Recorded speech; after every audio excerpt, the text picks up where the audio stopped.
राज करने की नीति को राजनीति कहते हैं। राज करने की नीति को राजनीति कहते हैं। मोदी शाह और बीजेपी की जो नीति है को महाराष्ट्र में वर्चस्व अगर हासिल करना है तो ट्रंप के रूप में राज ठाकरे जरूरी है।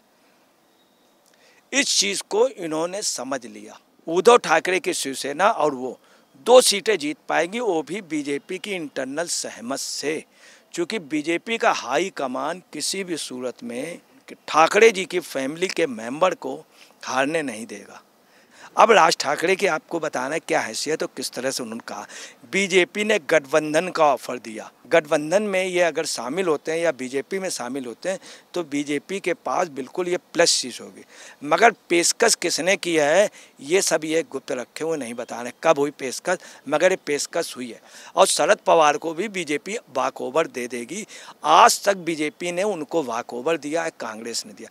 इन 2 सीटों के अलावा कोई भी सीट लोकसभा की नहीं जीत पाएंगे। ये इनकी व्यूहरचना और ये सफल हो जाएंगे। या देखिए, अगर राज ठाकरे उतरते हैं और बीजेपी के फेवर में, तो मैं आपको बता रहा हूँ जो शिवसेना का वोट है, संयुक्त शिवसेना का जो वोट था, चूँकि वो बीजेपी से कम था, अब पोजीशन ये होगी कि ये जो शिवसेना जो उद्धव वाली जो बची है, इसका वोट ऑफ परसेंटेज पहले से बहुत गिर गया। नमस्कार, स्वागत है आपका एसडीवी न्यूज पर। मैं हूँ आपके साथ शिप्रा सैनी। महाराष्ट्र में सियासत लगातार गरमाई हुई है। अब महाराष्ट्र नवनिर्माण सेना के प्रमुख राज ठाकरे ने एक बड़ा दावा किया है। उन्होंने ये कहा है कि उन्हें बीजेपी से प्रस्ताव मिला है, यानी एनडीए में शामिल होने का प्रस्ताव उन्हें मिला है। ये बड़ा दावा उनकी तरफ से किया गया है। इस पूरे मामले पर विस्तार से बातचीत करेंगे। वरिष्ठ पत्रकार अजय जी मेरे साथ हैं।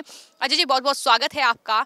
महाराष्ट्र में जो लगातार सियासी घटनाक्रम देखने को मिल रहा है, इन सब के बीच अब राज ठाकरे का ये दावा कि बीजेपी की ओर से प्रस्ताव मिला है, लेकिन अभी तक मैंने उस पर चर्चा नहीं की है, क्योंकि अजीत पवार का उन्होंने जिक्र किया और कहा कि अजीत पवार को कोई अभी इतना महत्वपूर्ण पद नहीं मिला है, तो ऐसे में मैं अभी इस पर फैसला नहीं कर पाया हूं। आप किस तरह से देखते हैं इस पूरे मामले को? देखिए, मैं आपको एक चीज़ क्लियर कर दूं कि महाराष्ट्र की राजनीति में राज ठाकरे की एक खासियत बता दें। राज ठाकरे ने कभी भी शगुफेबाजी नहीं की है। राज ठाकरे ने कभी भी हाइपरबोल नहीं बोले। राज ठाकरे ने कभी कभी बोला है, मगर हाइपरबोल जो बोला है वो करा है, वो करके दिखाया है। अगले ने ये साफ शब्दों में एक बार चेतावनी दी कि महाराष्ट्र मराठी भाषा में सेंट्रल गवर्नमेंट के उनमें वो हो टेलीफोन दूरसंचार, तो ऐसा हुआ। उन्होंने बोर्ड के लिए कहा तो हुआ, कभी भी ओवर यहाँ पर भी जो इन्होंने बोला है कहीं ओवर नहीं, ये बात बिल्कुल सच है और ये अभी डिसाइड नहीं कर पाए, ये भी सच है। और मैं आपको बता दूं कि महाराष्ट्र में है क्या, राज करने की नीति को राजनीति कहते हैं।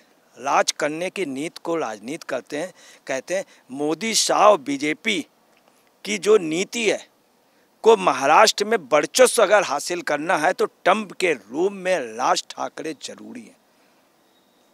इस चीज़ को इन्होंने समझ लिया। शाह ने, उन्होंने क्या किया, शिंदे को तोड़ लिया, तमाम उनके बड़े नेताओं को तोड़ लिया। अब क्या है, यदि ऐसा हुआ उद्धव ठाकरे की शिवसेना और वो 2 सीटें जीत पाएंगी, वो भी बीजेपी की इंटरनल सहमत से, क्योंकि बीजेपी का हाई कमान किसी भी सूरत में ठाकरे जी की फैमिली के मेंबर को हारने नहीं देगा। जब शिंदे गुट आया तो बीजेपी का हाई कमान ने कह दिया था कि कोई भी लूज टाक ठाकरे फैमिली के लिए व्यक्तिगत नहीं होनी चाहिए। इसीलिए आदित्य ठाकरे को भी इन लोगों ने कुछ नहीं कहा और शरद पवार को भी बीजेपी वॉकओवर दे देगी। आज तक बीजेपी ने उनको वॉकओवर दिया है, कांग्रेस ने दिया। इन 2 सीटों के अलावा कोई भी सीट लोकसभा की नहीं जीत पाएंगे। ये इनकी व्यूहरचना और ये सफल हो जाएंगे। अब राज ठाकरे की आपको बताना है क्या हैसियत और किस तरह से उन्होंने कहा। बीजेपी ने गठबंधन का ऑफर दिया। गठबंधन में ये अगर शामिल होते हैं या बीजेपी में शामिल होते हैं तो बीजेपी के पास बिल्कुल ये प्लस चीज़ होगी। मगर पेशकश किसने की है ये सब ये गुप्त रखे हुए नहीं बता रहे कब हुई पेशकश, मगर ये पेशकश हुई है। उसका हम आपको प्रूफ बता दें। अभी इसी 2 हफ्ते के बाद, इसी महीने की बात है कि उद्धव ठाकरे काफ़ी व्याकुल हुए हैं और उन्होंने राज ठाकरे को बुलाया। उद्धव ठाकरे की ये पोजीशन है, सभी जगह सभाएं संबोधित नहीं कर पाएंगे क्योंकि स्वास्थ्य रूप में वो ठीक नहीं है। दूसरी वजह है कि उद्धव ठाकरे अभी से नहीं, जब उनकी गवर्नमेंट गिर रही थी तब भी उनका स्वास्थ्य ठीक नहीं था, अब काफ़ी हद तक वो है। इन्होंने बातचीत भी की मगर राज ठाकरे ने ठीक से उनको रिस्पॉन्स नहीं दिया। उद्धव अपने हर व्यक्ति को अब वापस लाना चाहते हैं मगर कोई भी उनसे बात ही नहीं कर रहा। इधर क्या हुआ, शरद पवार के रुख को उद्धव जान गए कि ये तो बीजेपी से मिले हुए हैं, अपने बच्चों को भेज दिया, अब सूले को भी। दूसरी आपको बताना है कि वन मंत्री के रूप में उनकी पुत्री की बात चल रही, वो लोग चाहते हैं कि वन मंत्री मिल जाए। ये शिवसेना के उन्होंने भी तमाम लोगों ने इस चीज़ का दावा किया कि उनको वन मंत्री, तो इसलिए संजय राउत ने भी इशारा किया कि शरद पवार ऐसे। उसमें आपको बताना है कि राज ठाकरे को लोग सोच सकते हैं। अब राज ठाकरे के बारे में आपको बता दें क्या है कि शिवसेना नेता शिरसाट ने भी कह दिया कि मैं उनका स्वागत करता हूं। अब राज ठाकरे का आपको बता दें 2009 में उन्होंने जब अपनी पार्टी का पहला चुनाव लड़ा तो उसमें क्या थे, 46 एमएलए बीजेपी के बढ़ गए। बीजेपी हमेशा वहां शिवसेना, संयुक्त शिवसेना जो उस समय थी, उससे हमेशा कम रही।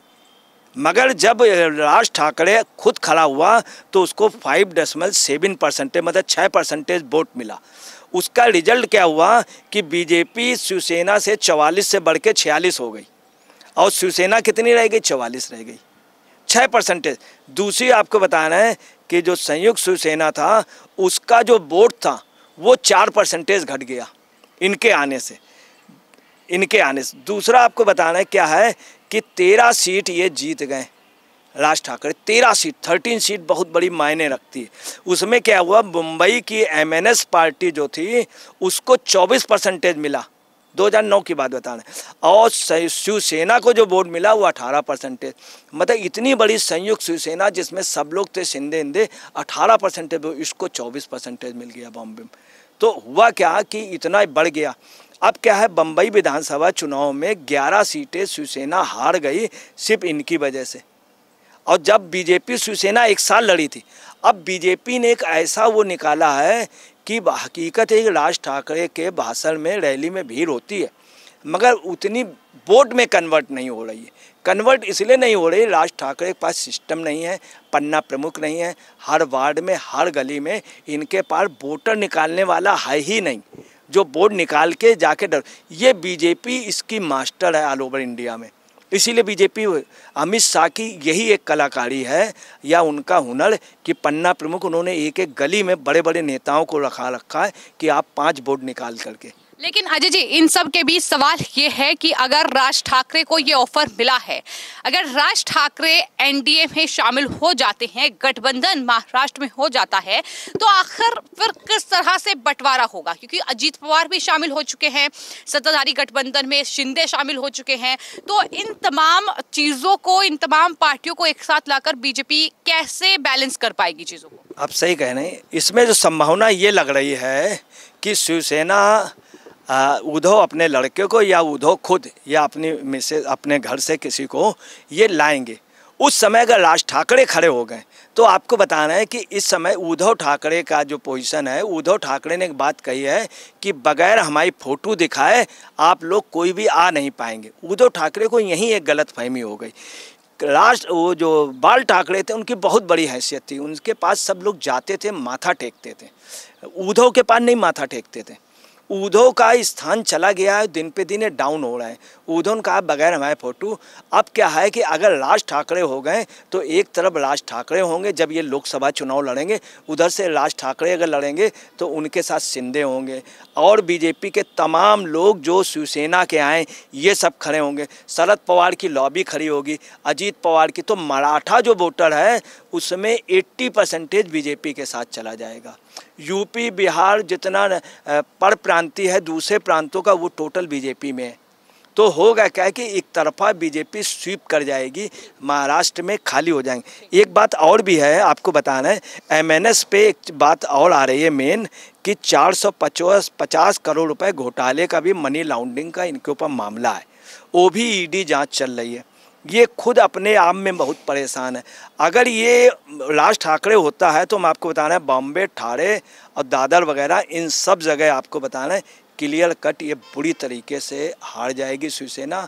और आपको बताना है कि 2019 के लोकसभा चुनाव में राज ठाकरे ने बीजेपी का जबरदस्त विरोध किया था, जबरदस्त विरोध किया, उससे बीजेपी को थोड़ा लॉस भी हुआ और बीजेपी को और शिवसेना के गठबंधन को 48 में 42 मिले और 6 सीटें बीजेपी लूज़ कर गई। बीजेपी और शिवसेना जो लूज़ करी उसकी वजह जो थी उससे एनसीपी 4 जीत गई कांग्रेस से। लेकिन आपने जो आंकड़ा बताया है अजय जी, इन सब के बीच सवाल एक महत्वपूर्ण ये भी है कि 2019 में या विधानसभा चुनाव में भले ही राज ठाकरे ने विरोध किया हो, क्योंकि शिवसेना और बीजेपी का गठबंधन था उस वक्त, याद रखिए कि उद्धव ठाकरे जो हैं वो हिस्सा थे गठबंधन का। लेकिन जब तस्वीर बदली, जब बाला साहेब ठाकरे का अपमान किया उद्धव ठाकरे ने, जब कांग्रेस और एनसीपी के साथ सत्ता में वो काबिज हुए, तो उसके बाद उन्होंने नाराजगी जाहिर की। बीजेपी का वो समर्थन करते लगातार नजर आ रहे हैं, प्रधानमंत्री के बयान का समर्थन करते हैं, उनके फैसलों का समर्थन करते हैं जो वहां पर सरकार फैसले ले रही है।